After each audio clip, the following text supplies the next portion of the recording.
There's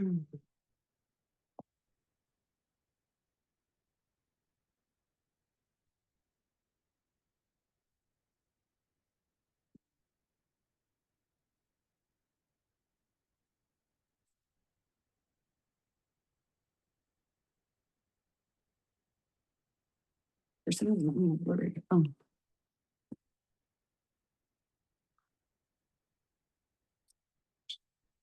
Oh. Hello. Hey. Oh, It's funny. You're not blurry, but I am. yeah, we gotta work on our. I think it's the background, right? Yeah, I think I have to be like right next to your head in order to not be blurry. Okay. Hello, Vina. Hello. Hey, Ruben. Hey. See how we get everybody here. You got a group there, Bina? I got Freddie and Martine. Oh, nice. Trying to see, can I get this higher, I guess? Oh, here, you want to get higher. The cushions, no, the cushion can stay there. I can just move this over and get something else. Can I see you guys? Here comes Martine. Hello, hello. Get you guys in there. Now the Terasem gathering. Oh, yeah. Get everybody in here. The 10th of the 11th at 10. 10th day, 11th month. Getting Awesome. to section, the last section of the Truths of Terasem, section 6 begins today. Yes. The who, what, where, why, when, the how of Terasem. Are you in there, Fred? And these gatherings are a big part of the how. Yep. Yeah. So little, I can't. 9 people. Hi, Cosmo. Yep. All right. So, welcome everybody to the November 10th, 2025 Satsanga of Terasem. And it's great to see everybody, north and south, east and west, warm and cold. Yep. And, you know, just had a lovely trip, last month, called in from Ecuador. That was very exciting. And wow, so much in between then and now, where we are. Interesting, just this last week, we were at a summit, Economist Space Economy Summit, and we saw one of the professors from our program in Ecuador. Yeah. Yeah. It's funny. Former Brigadier General Damon Feltman. Yeah. Welcome, everybody. Okay. Yeah. So let's, kind of start a little round robin check-in with everybody. So yeah, I was very excited to get back from that trip to Ecuador. Had some great space economy events for UCF Space Week just in the last week. A lot of exciting connections. Whoa, Jody's on a cruise ship. And yeah, happy to be back here in Florida. We're getting a nice little cool breeze blowing in, and later this week I'll be hosting Florida's regional Burning Man event, Afterburn Distortion in Lake Wales, later on this week. And yeah, excited for that. That'll be my first time as chair of that organization to hold that event, and we're really proud about the product that we're put on. So, how about you, Jennifer? Things are good here. Like Gabriel said, it is getting a little chilly, so we have a cold front coming in. Let's see, I don't really have anything exciting, although just happy to be here and look forward to the satsanga. Great. Excellent. Well, let's check in Vermont. Well, I'm doing great. We've been on a crazy travel schedule, but we're here in Vermont today and good to see everybody and happy November. How about you? Yeah, I'm very happy to be in the Terasem Ashram. It's very cozy here. It's sweater weather. All the leaves are almost down, so we call it stick season now. Getting dark around, 4:35, 5 o'clock. So we call it the cozy season. Good time to catch up on books and just snuggle in for a little bit here while we get ready for winter. But yeah, things are great.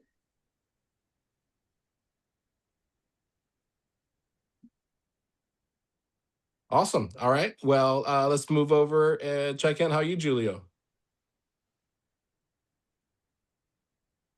Good to see you guys.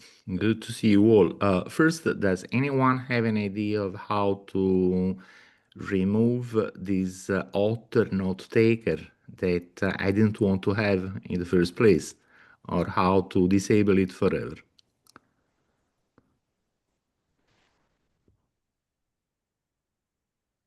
Let's But see. If you just are you saying your note taker in yeah, I particular? see that I have Yeah. a note taker. I think this option has been added to my Zoom, and I kind of very much dislike when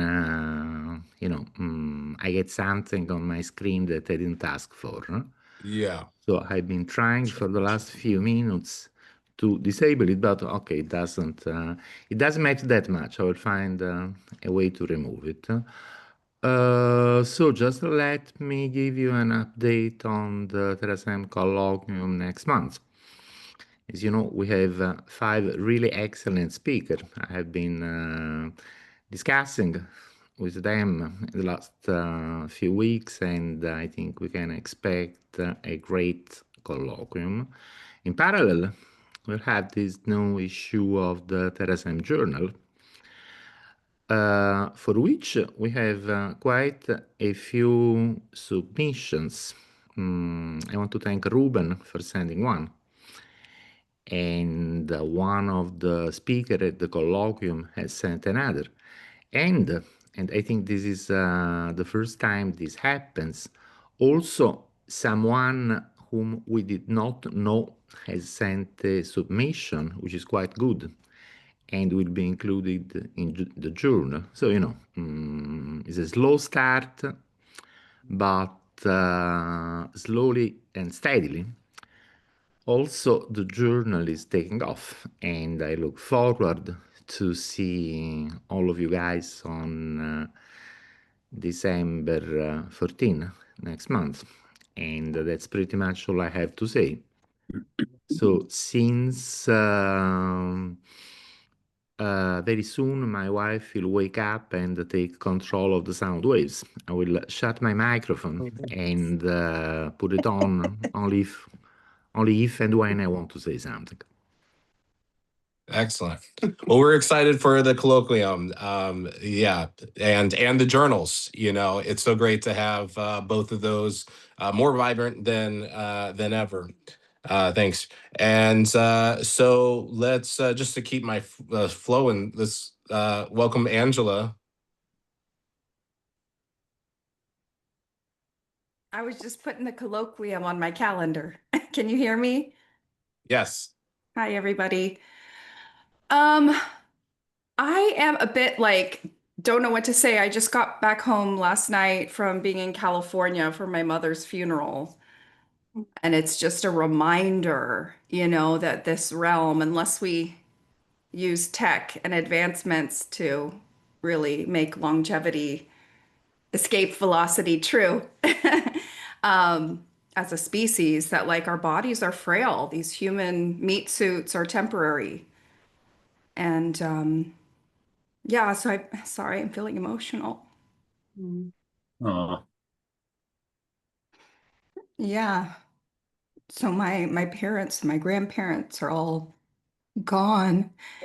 And I'm facing, I'm only 44 and I'm healthy and, I'm okay, but it's just a real reminder that like our time is limited and to make the most of it, do the most good we can, you know, be authentic, make a difference for good where you can.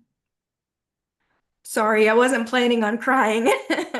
Um, Other than that, I was in Vermont was it last month or this month? It's all a blur. I think it was last month. It was beautiful. Yeah, hey Martine. Um, yeah, I've just been thinking a lot about love and life and consciousness, near-death experiences, the bizarre nature of our reality, and how can we make the best of this reality? You know, how can we make the best of this here? So anyway, I think that's all I'm gonna say. Good to see you all. Thank you. You too. Ann. Yeah. Yeah, we are all thinking of you and, you know, love you. And these are, of course, just very difficult times, you know, when you go through that experience. And yeah, this, you know, is it's also, you know, also a great perspective to come to this conversation with and find, you know, purpose, support, you know, meaning, that we seek, you know, from these moments. And it really does bring time into focus, as you know, as a fixture of our reality. So thanks for being here. Thanks for sharing, and you know, uh, glad to have you with us. Yeah, Javen, how about you? Hi, everybody. I'm out of Vermont. I escaped a few nights ago and made it down to Florida. But it's fun to see you guys up in Bristol with your hats on and the fleece and everything. Had a great time in Vermont, but back in action down here. And Angela, so sorry, you know, to hear about that. There's nothing like losing a parent. I lost both of my parents within like 3 months of each other back in 2007. It's just something. It's something you never get over. But you know, you hold the all the goodness and the memories. And you know, if you want to work on anything or talk about anything, let me know. And because you know, we've got to preserve those lives. And you know, these people live on within us as long as we have you know, celebrate their presence or work with it or whatever. So you know, and it comes coming back to the idea of mind files, and you know what Martine laid out in Virtually Human is such a good summary of what we now call AGI. And everyone talks about AGI and all this stuff and super intelligence and all that kind of stuff, but they don't really talk about. Yeah, I think everybody really needs to know about mind files, mind clones, mindware in the light of what we call AGI now. And then also Alan Brooks, you know, extended presence too. So I love those topics. So if you want to get together offline or and likewise any of you guys, and you know, and Julio and you know, anybody, I'm happy to carve out time. I had a great discussion with Jody, who came over to visit after the last last satsanga. And we had an excellent meeting. We showed her the church that we're trying to take over. That's for free. It's going to get donated to somebody, to somebody worthy. So we're trying to be worthy. But Angela, Jody also had really cool ideas about you know, spaces where you can celebrate, you know, people's past in, you know, what we used to call a graveyard, but having it more of an experiential kind of place. So, you know, Jody can tell you more about that, or we can talk offline. But anyway, good to see everyone. Lovely. Yeah. Welcome back to Florida. Jody's getting her makeup for a commercial. Yeah. You're up next, Jody. You're muted though.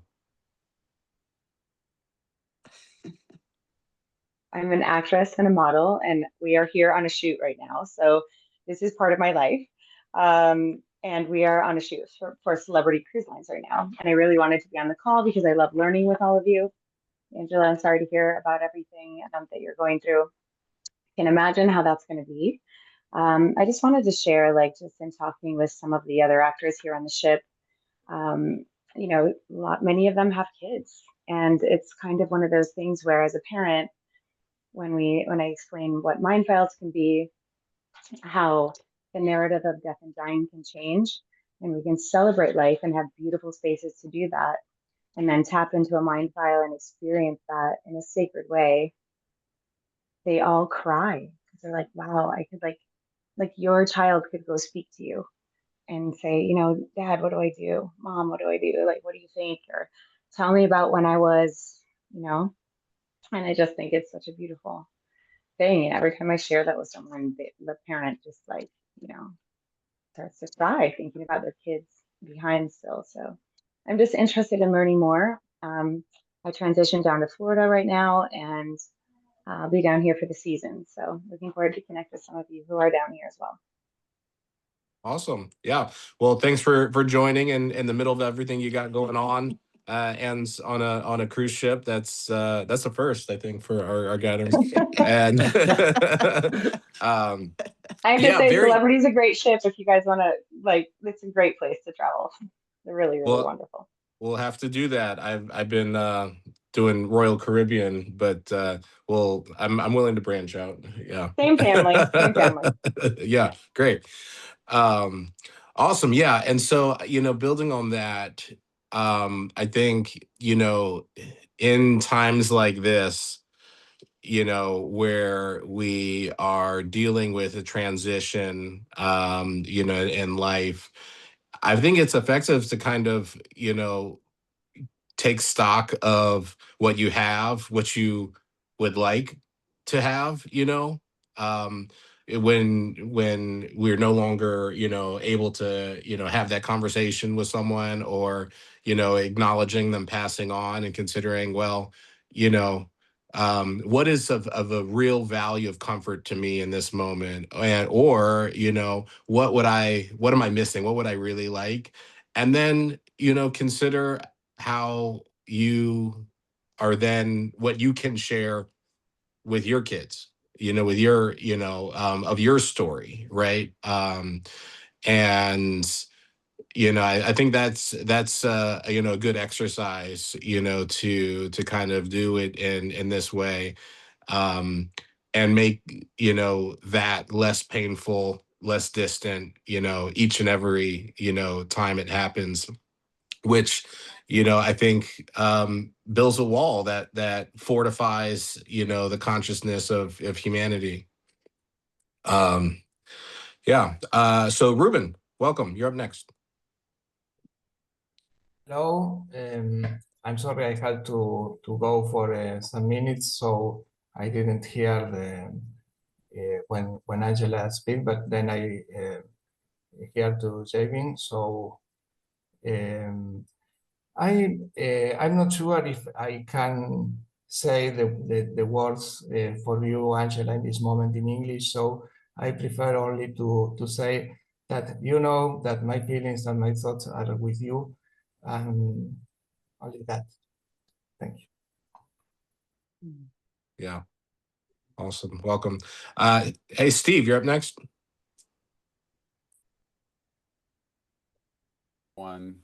Very inspiring so far. Thank you for sharing. You know, you guys have put me a bit in a mood. I have to share something that I think connects what Angela's going through with her parents. I lost my parents, you know, 15 years ago, which is painful. But this year I lost my brother, and I was very close to earlier this year, and he was an actor, so that ties back to Jody. I just had seen a film last night that brought that back for me. I don't know if anyone has seen the film Sing Sing with Coleman Domingo. Really powerful movie about inmates in a high security prison. that engaged in putting on plays. Highly recommend it. That was emotional for me because for two reasons.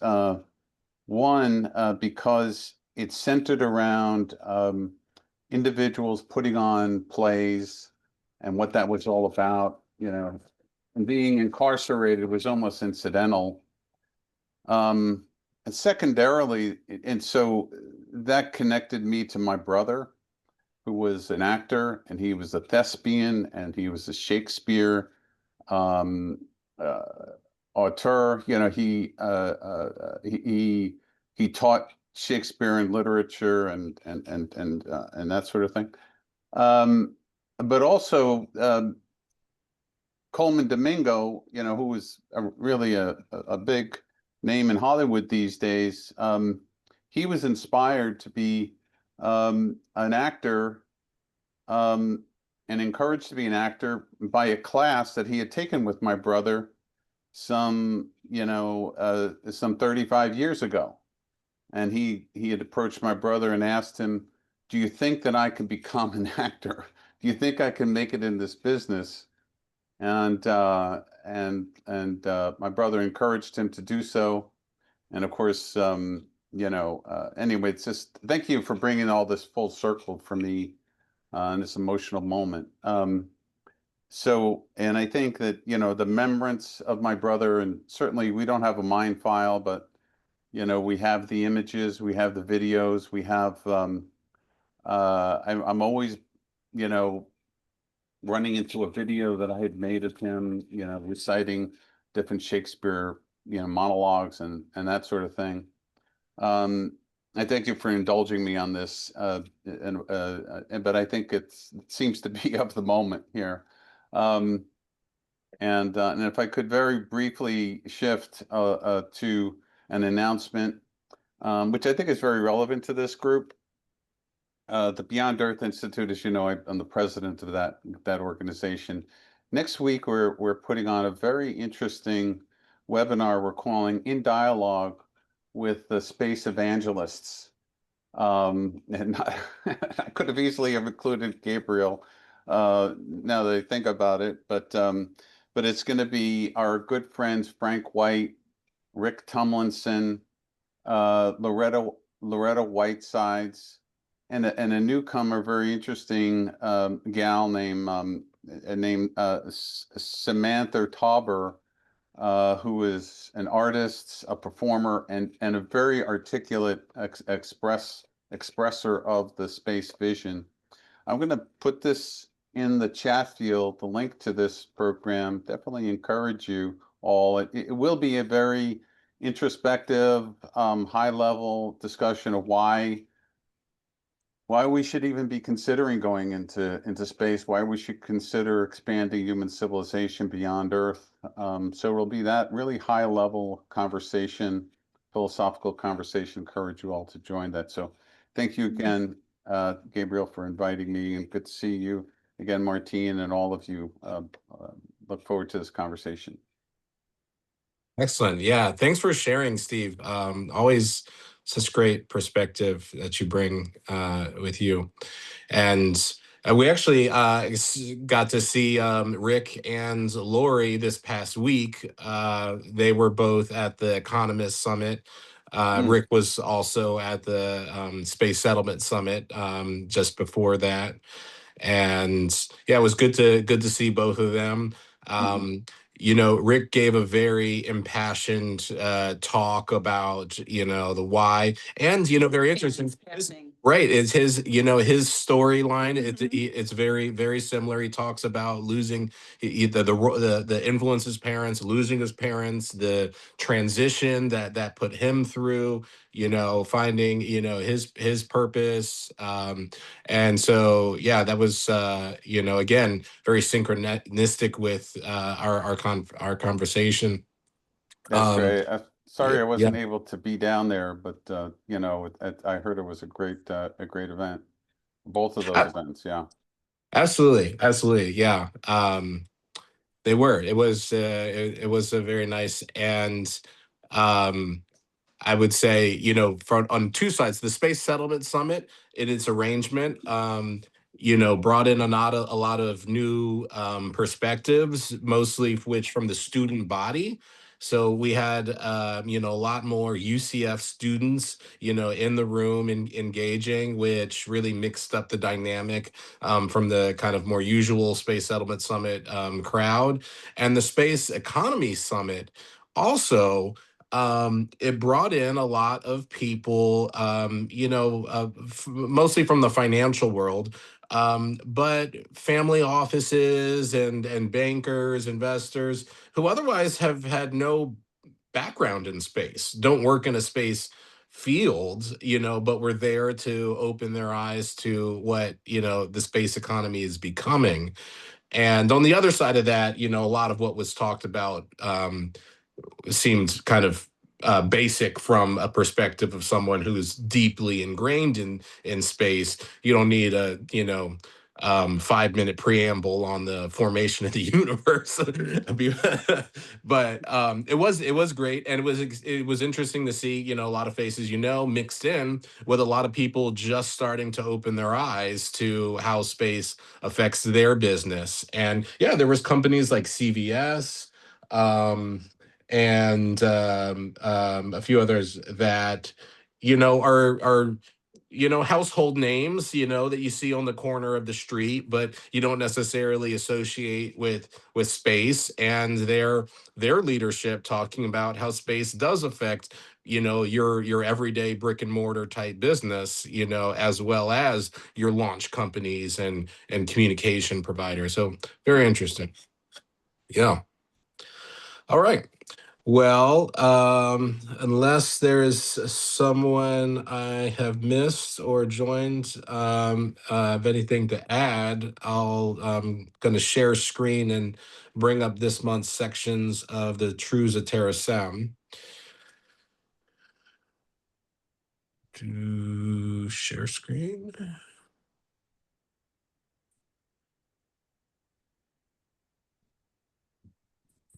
Oh. Nope.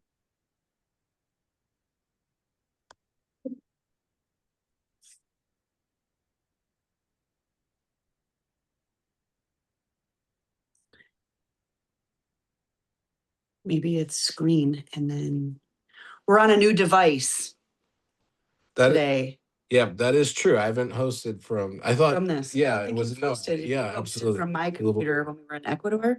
But I think if you go share screen and then pull up the truths, they should see it. Screen, yep.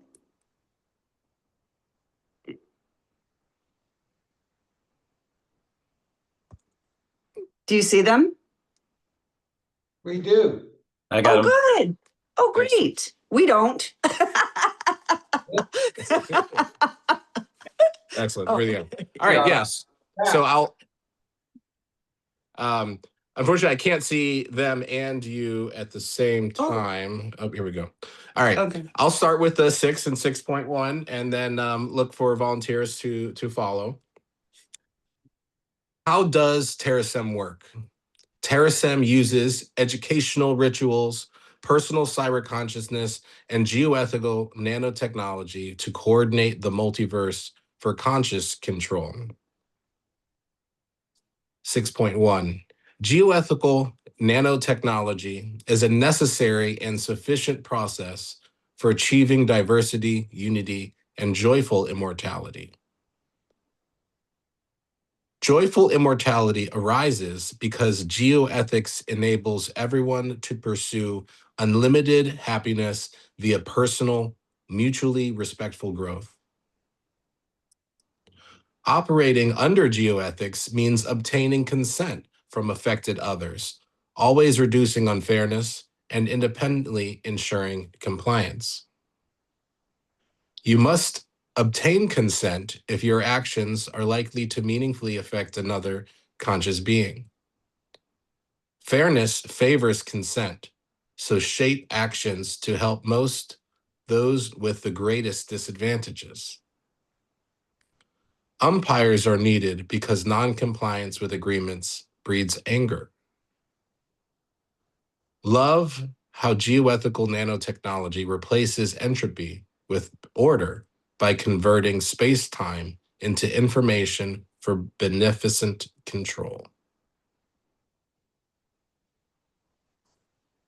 Would someone like to follow with 6.2, please?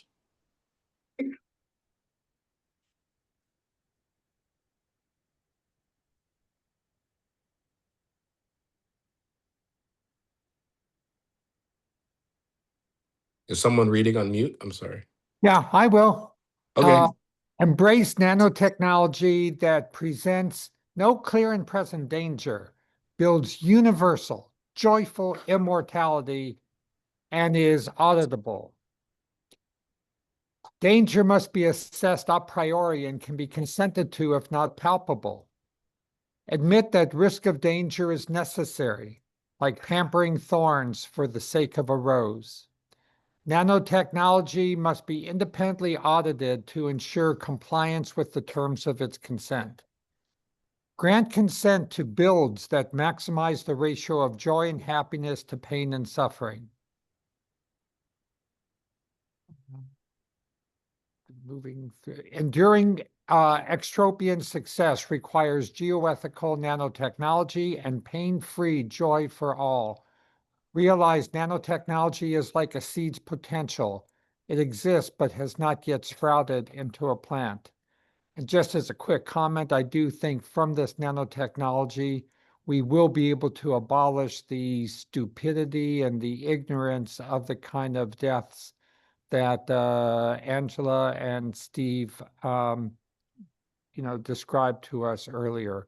I think nanotechnology will be the pathway to obliterate that ridiculousness. Thank you. Thank you for adding to the recitation, Martine, and the commentary. All right. Go away. 6.3 for a next reader. Oh, we lost it. There we go. Sorry. Okay, I can. Operating pursuant to our prioritization directive is of utmost importance to achieving our educational and cyber consciousness goals. 631. Under no circumstances risk the data integrity and viability of mind files stored with Terasem for revival. 632. Transmit continuously all mind files and their consents to revival via space casting. 633. Maintain Terasem properties in as optimal and as aesthetically pleasing condition as would the founders. 634. Only exceed spending 6% of assets and a quarter of income if needed for 631 to 633. 635. Safekeep vigorously the legal status of Terasem organizations. Select carefully their members by each board's resolutions. And 636. Teach and develop cryonic and cybernetic biostasises and revivals to be legally alive, functional, and independent. Thank you. Thank you, Javen, for that. And moving on to 6.4 for the next reader, keeping in mind the 4 digits that has the songs in it, and there does not need to be recited for the next reader. Okay, I go. Express your commitment by doing the Terasem Connection Pledge, Recital, Send Energy, Anthem, and Values. Value ambrosia with the Terasem Connection and Sudana meditations. Awaken Earth Fire with the Terasem Pledge and Kundalini Energy meditations. Then we have 4 numbers. Okay.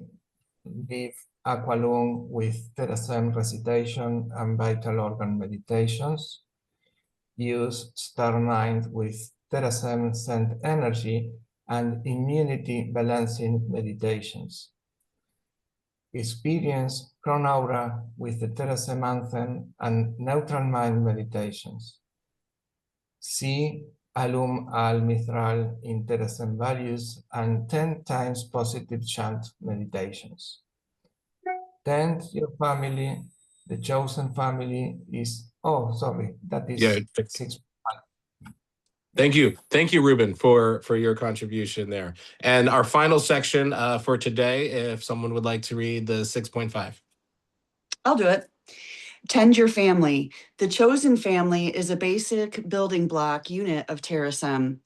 Family is chosen if they are conscious beings whose happiness is essential to your happiness.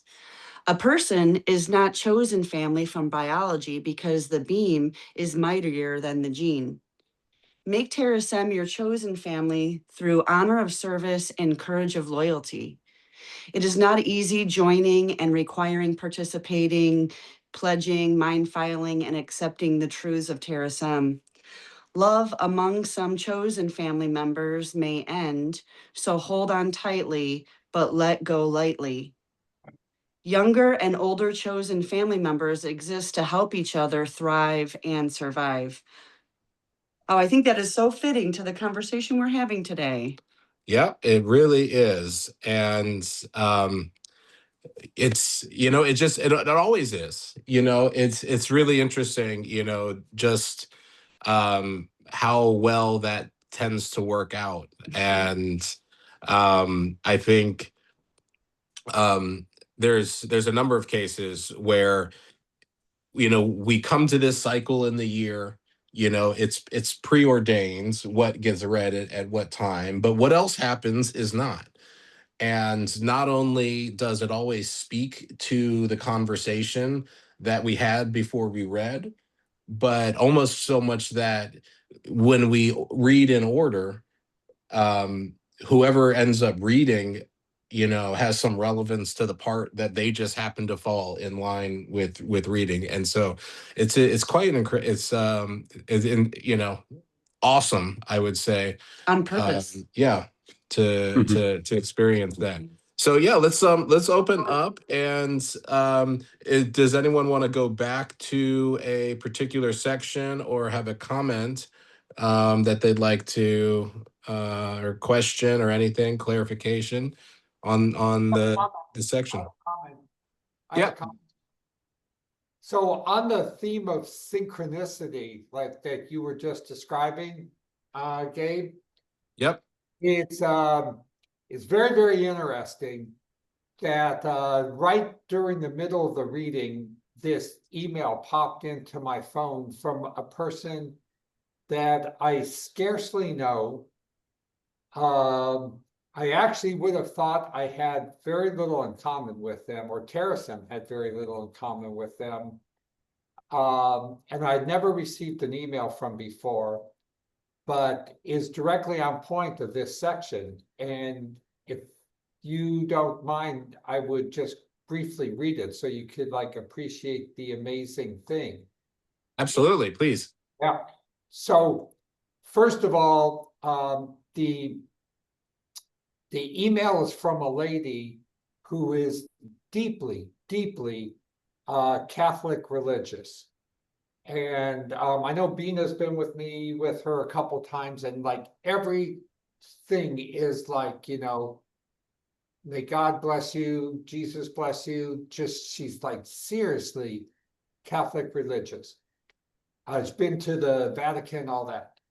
And she happens to be the wife of one of the engineers I work with, who is universally acknowledged as the inventor of the 3D printer, named Chuck Hull, who is very actually non-religious and just a pure scientist mindset. And all of you know that in the Hitchhiker's Guide to the Universe, when asked what was the meaning of the universe, what was the answer? 42. Okay, so here it comes. Here's an email from Antoinette Pohl, who I never got an email from before. Good morning, everyone. 42 years ago today, November 10th, 1983, at 8:42 p.m., the world shifted. In our engineering lab that evening, my husband, Charles Chuck Hull, pressed print, and for the first time in human history, a part was created layer by layer in a 3D printer. He called me back to the lab, and I held in my hands a small blue resin piece. To me, it represented the opening of hope, a chance to dream of a new day for the world where death could be abolished by printing replacement parts. This next paragraph, I swear to God, I'm not reading it because my name's mentioned. I just never, I actually, so surprising. One of my heroes, Dr. Martine Rothblatt, has said that God is technological. I would think she would say that was like, whatever. I believe that. Never thought she would believe it. I believe that because what I witnessed that night was nothing short of divine intervention. Chuck had struggled with failed attempts, what looked like spaghetti instead of structure, countless times. But on that night, the code was cracked. Even he was awestruck, waiting 10 minutes before calling me, humbled by what had just happened. I know we all live busy lives, but I ask you to pause for a moment today and reflect on how much better our world is because of Chuck's vision. At 86 years young, he continues to work diligently, fulfilling his declaration that 3D printing technology must benefit all of humanity. Thank you for taking a moment to honor this legacy. Wow, that's awesome. Yeah. Wow, amazing. 42 years ago. Yeah, and if you, it's so amazing, but 3D printing is part and parcel of Terasem. Nanotechnology is a 3D printing technology, and the ability to like regenerate our bodies is a 3D printing technology. The ability to create, cyber technological bodies without even any meat space is a 3D printing technology. The ability to create, people are 3D printing rocket fuel to create Dr. O'Neill's vision for space habitats is a 3D printed, technology. So it is really amazing what Chuck Hull created. He was the last person to receive a Presidential Medal of Honor from Biden. And so anyway, I just wanted to share that. So Martine, remember when we were talking about making a mind clone or a mind file of Werner von Braun, and I brought up the idea of aggregating all the NASA scientists' records into a single mind clone. So it was like a composite mind clone, really, because or it could be just a single, a mind clone per se, just around Werner von Braun. But I think this idea, and Angela's, made me think of it again too, and I think of my parents, of just kind of cobbling together a mind file after somebody dies, because we can use AI to smooth it out and fill in all the gaps and things like that. And then Chuck Hull would be a perfect candidate to aggregate his past research and have an AI version that's, with his consent, I think is a way to do it, but that could keep making stuff, or maybe do the projects that never got funded early on and take them in different directions. So I love that idea. Yeah, I totally agree with you, Jabin. And Bean and I were last week, I guess, we were in a convention of about, 20,000 youth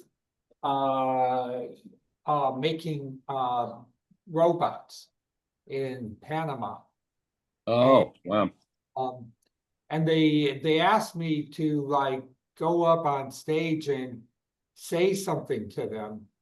And what I said was like one of the cardinal, Terasem poems, which reflects, Javen, exactly what you're saying, which is, you are part of me, I'm a part of you. When one works together with another, then one transforms the two, but two is never really different from the ones they were before.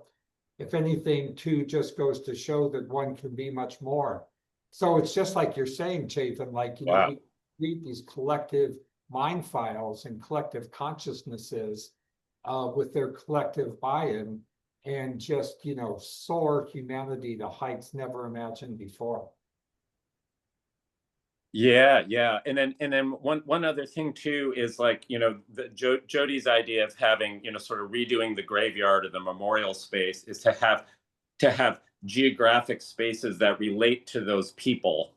So, and maybe you're virtually flying to that geography, but you know how it is when you're, like I get this mountain biking, I, think about certain things on certain trails, and geography and place has this feeling. I agree with you. Every place, time, consciousness, it's all embedded together. Yeah, so that's such an amazing story, and connection, and I don't recall in that message, it didn't outright, it didn't say anything in that email relating it to Hitchhiker's Guide to the Galaxy, directly, and so it's I would be a little curious whether intentionally or not, you know did it just happen to be the 42nd anniversary? Was that even what she was thinking at the time? Maybe probably not even, which makes it almost more miraculous that how that comes up and lines up. Well, it's just like you were saying before, how miraculous is it that like the readings we have, it ties exactly even into the people doing the readings, It does. And so, because of that, I have to go back here and bring something else up. Because it's just another example of of how true this is. So Javen brought up earlier this church that in Waitsfield that we've been looking at, that is looking for, they have an RFP for an entity to take over the church and its assets. And so it's an interesting proposition. And I've been looking at the RFP that Javen had sent over, and just trying to play with it to see how something could be possible. And the part of that calculation and formula that I've been thinking about relates exactly to the section that Javen just read, right? And so it talks about maintaining the property and the aesthetic, and how to upkeep with the 6% of assets, the quarter of income needed. So it's just interesting that looking at that RFP, that this is an exact clause that is relevant to that conversation, and by some chance, in the weirdness of everything, it happened on Javen to read the clause. We hadn't had that conversation. I still had the draft email in my and I hadn't sent it out, but this was exactly the point that I had been was going to have a conversation with Javen around, in the bigger picture of that situation. And so when he read that and I saw that come out, and I was like, that's the exact clause right there. That was That it was so funny. It was blowing up my brain reading this, because I was like, what the hell is happening? It's like, oh my God, I need this information. it always comes out, right there. So yeah, Yeah, it is quite incredible. So and again, those are a couple, examples for this week. But we always pick the universal truth at the end. And so, we'll get there in a few minutes as we start to wrap up here. But I just can't wait to draw that card at random and see just how apropos it is to what we are doing. So there's something else I wanted to talk about, bring it back to mind files and what mind files are and their purpose, right? So mind files are not a replacement for someone's presence or their consciousness, right? So I think that's important to remember right now, that mind files, are a process in themselves. They are a reflection, a perspective. So, as we are being, mind filing is, something that we do to author self, to utope self, as it says in the truths. By doing it, we are, studying our own reflection, becoming aware of our being. And the process of doing it does lead to, improvement.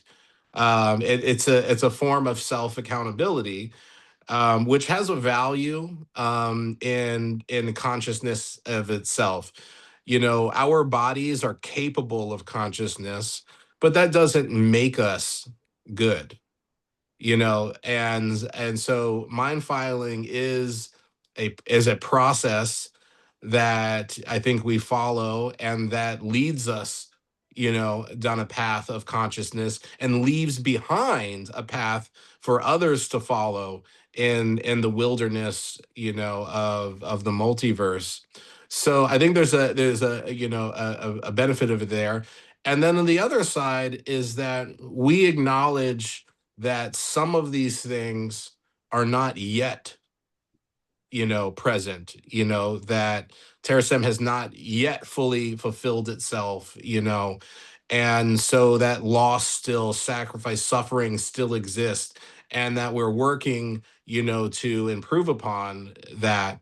So to that being said, the work of mind filing is also to bring, others with us into the future, into the time where the ability to 3D print, where the processing, capability, and the, manifestation of resources, are capable.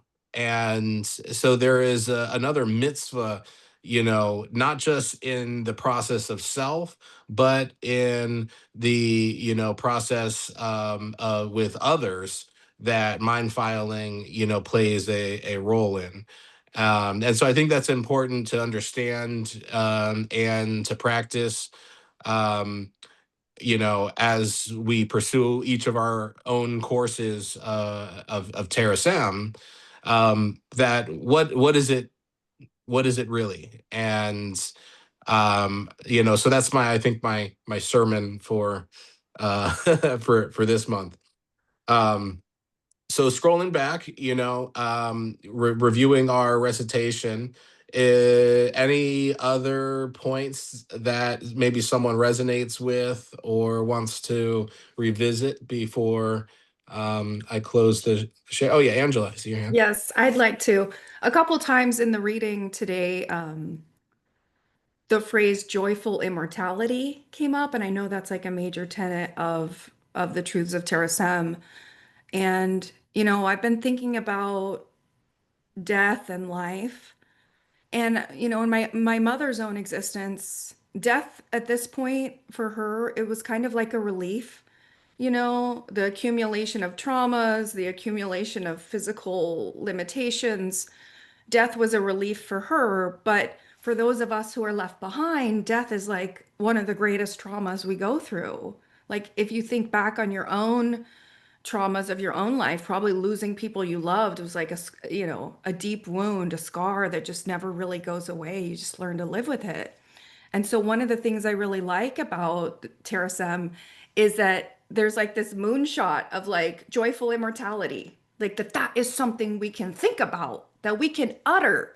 I mean, for all of human history, we have just accepted death as something that we have to live with, the repeated traumas and loss. But we're so close now because of technology that joyful immortality could be real in this realm, that death doesn't have to be certain, that we could indefinitely extend our bodies, even our fragile meat suits. And I think that's so cool that like we can look at our reality, say what's harmful, and then work to fix it. That we can use the power of intelligence to make our world a better place, quite literally. But I've also been pondering on this, for months now. I've been really fascinated by near-death experiences. I've gone down the rabbit hole. I've been learning a lot about near-death experiences. And I'm pretty convinced, though I can't say for certain, none of us know for sure what happens after our bodies die. But it seems to me that Mother Nature may have already made joyful immortality, and that our consciousness is not dependent upon having a physical body. But I've also come to the conclusion that consciousness probably cycles in and out of human form, that we've all probably lived many lives. And many of those lives were full of trauma, probably.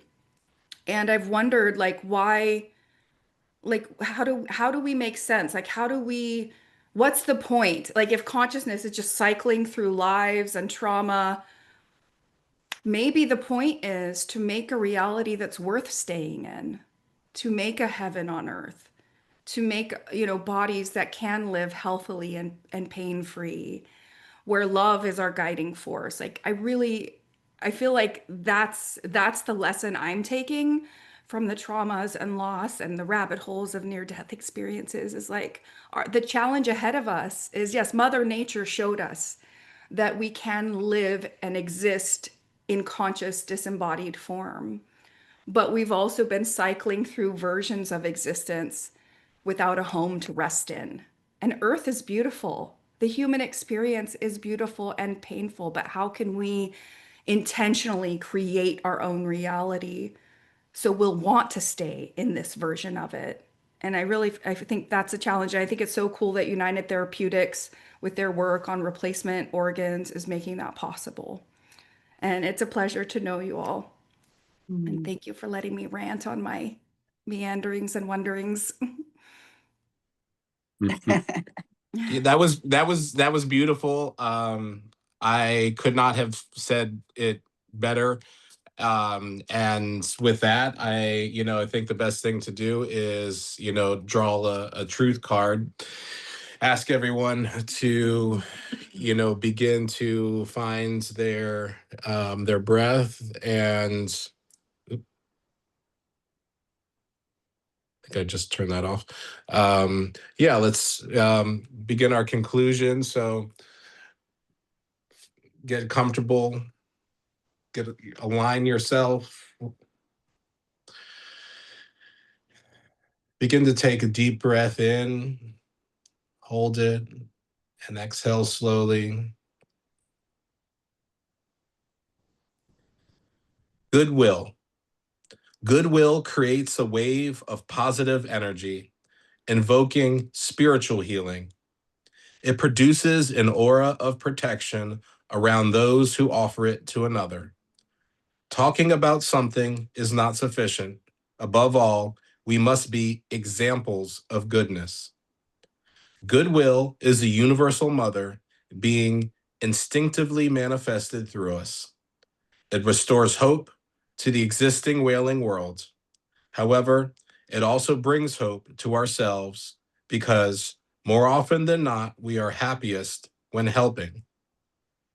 Blindly accepting divine direction, we emulate the Creator's unconditional caring. Giving is a willingness to be good, a wellspring of nobleness and niceness combined. Remember, those who offer goodwill have found a home in heaven that the world simply cannot destroy. Once again, couldn't find a better way to conclude. Thank everyone for being here. We'll see you next month at the Satsanga, if not sooner. Namaste. Bye, everyone. Namaste.